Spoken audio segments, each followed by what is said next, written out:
Hey there, folks, and welcome back. I am your host, CDB. You are not, and today we're going to do a head shave. And welcome to the CDB. I am CDB project, by the way. I forgot to say that. Today we're going to do a head shave, and I'm using the same soap I used for the face, the Martin de Condre. Again, go see the video if you want to hear all about the soap and its cost and whether it's worth it or not. I'm not going to repair it back exactly the same thing because I tend to get into different subject matter on the head shaving videos. I just like to sort of, rant and wax poetic and all the rest. And so we shall do that. Today I'm going to use the Shick Extreme 3, which is a good razor for head shaving. One of the reasons I like this disposable is because it actually, I don't know if you can see this, but it bends. You see that? It flexes there in the middle, so as you're going over some of those contours, when you press down, it stays in contact with your head. It's one of the few razors that I know of that does that. There are probably many more that just simply haven't tried, but it does it for sure, and I really like that. It allows you to stay in contact with your, it allows the blade to stay in contact with your face more. And look at that lackluster lather here we're getting from the Martin de Condre. I might have to bust out the macaroon here because I'm losing it. It's been in the bowl for a while because I did full, but it's starting to get a little bubbly and dissipating some. I might have to bust out the old macaroon, but maybe we can make, let's, like I've been telling you guys, man, look at that. It's just kind of almost nothing. This is a prime example of when I tell you guys, if something isn't working, stop, correct it, don't try to power through. There's no reason in butchering my head because my lather is lackluster. So what I'll do here is just dip a little bit in the old macaroon and we will get a good lather, assuredly. So let's roll with it. Let's get a little bit of water on there. And I guarantee you we'll bring it because this stuff right here, it will bring it. And as you can see here, now we're talking. I need to get a little bit more water there on my brush. Anyhow, problem solved. No need to power through things. Only bad things happen from doing so. You do not look cool whilst doing so. The best thing that can happen is you make it through without cutting yourself. The worst thing is you have a crappy shave, you get irritated, and then that affects your ability to shave moving forward. So there's no point in taking risks. You got a bad blade, you got a bad lather, fix it. Fix it before you move forward. There's no point in pressing on for the sake of going, I'm just gonna press on, Nothing to gain by doing that. Again, we're using the Shick Extreme 3, which is in my opinion, a pretty doggone good disposable head shaver. I like it. I want to say it was recommended to me first by a fellow named Carrie. If not Carrie, it was the inspector. So I'm sorry, gentlemen, if I'm forgetting who recommended it, but they're right because it's a good head shaver. Works really, really well. I hope everybody's had a good week. It's been raining, all week here. So there hasn't been much chance to get outside. I'm hopeful to get outside over the weekend, maybe do a little fishing with a friend. Looking forward to that. Sort of getting out a little bit, so that'll be nice. And everything's been going pretty well. Don't really have any gripes or grievances. I often talk, or hit on some political subjects during these head shaving videos. And I gotta tell you, the other day, I was listening to the Joe Rogan podcast, and I'm a fan of Joe Rogan's podcast. Even if you don't care for his comedy or, his MMA commentating and all that kind of stuff, his podcasts are really good. Some of the ones like with Elon Musk, Tim Pool, basically a little bit of everybody he has on his podcast. And he did one the other day in like a full 2 hours and change with Tulsi Gabbard, who is a member of Congress from Hawaii. She's also still serving in the military, a veteran. combat veteran, I believe. She served in Iraq or Afghanistan or both. I can't recall exactly, but combat veteran. And so she's a congresswoman, and she's also running for president. And it struck me after listening to her, she's a Democrat, by the way, if I didn't mention that.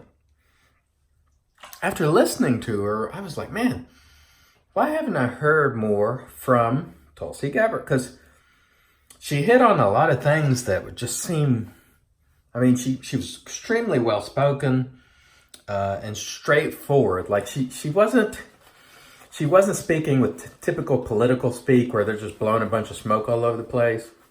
And, they're just full of it. I mean, she was really getting down in the issues.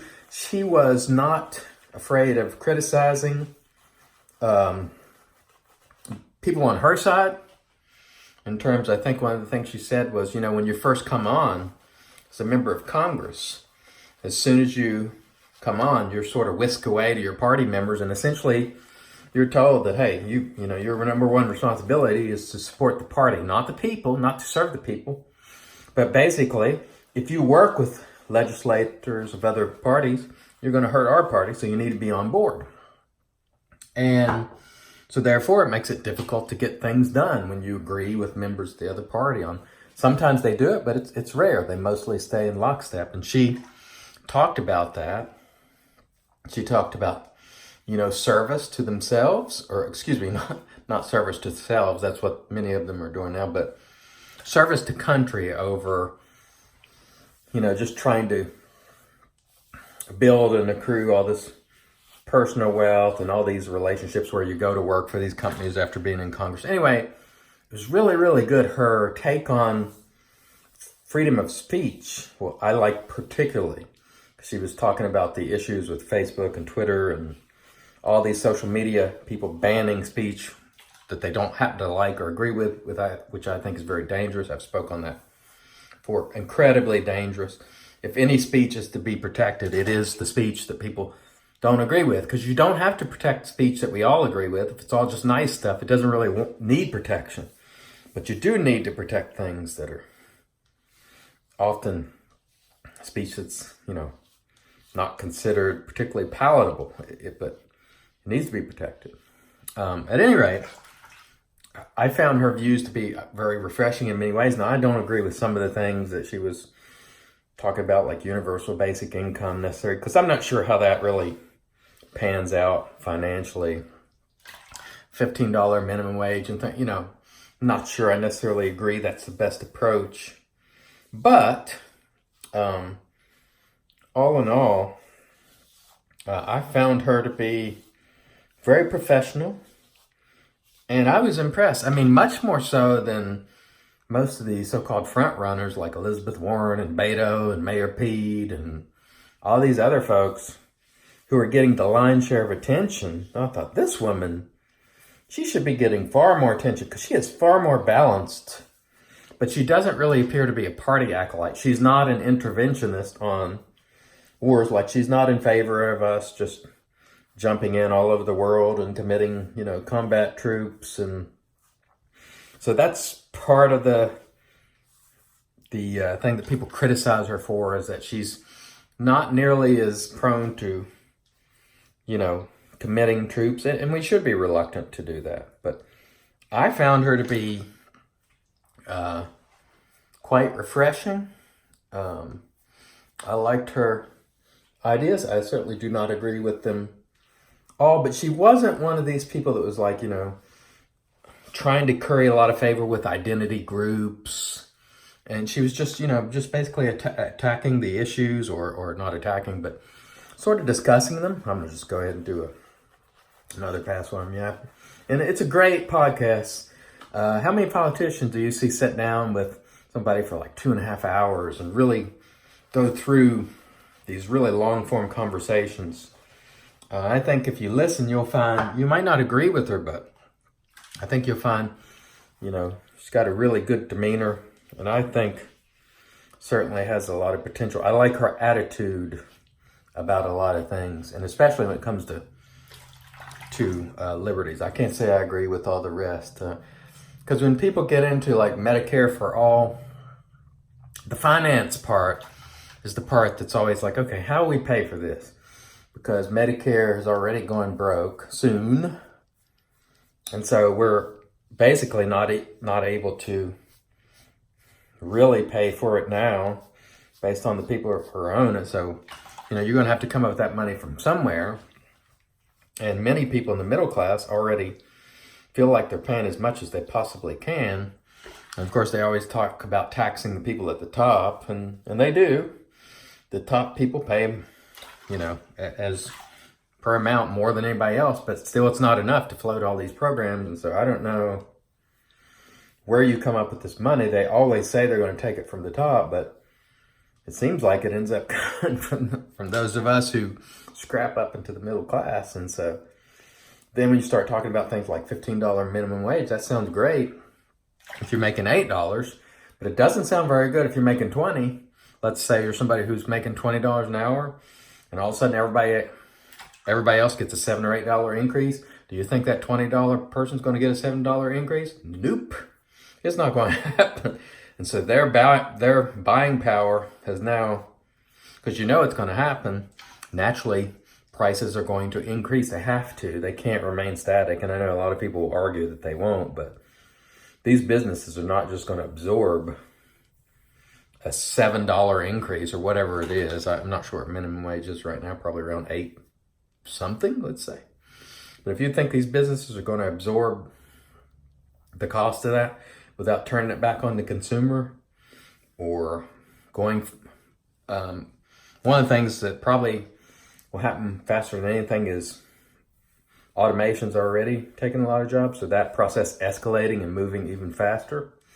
And if you don't believe that's happening, look at that video Amazon showed the other day of their shipping. And, there were articles about Amazon wants you to quit your job at Amazon and drive a truck to haul these packages because we got the, packaging process can be automated.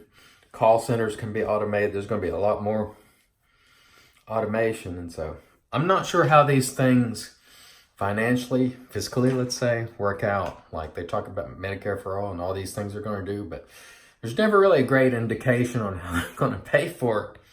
And that's worrisome for me, especially when we're not having kids at the rate we were. I think it's yet again, the births are down and people are getting, as people get older and need to draw Medicare and Social Security, that money, there's not as many people paying into it, so the math doesn't work out. So anyway, I'm not an economist, easy for you to say, but I don't know really how you make these promise everything programs work. So we shall see what happens in the future.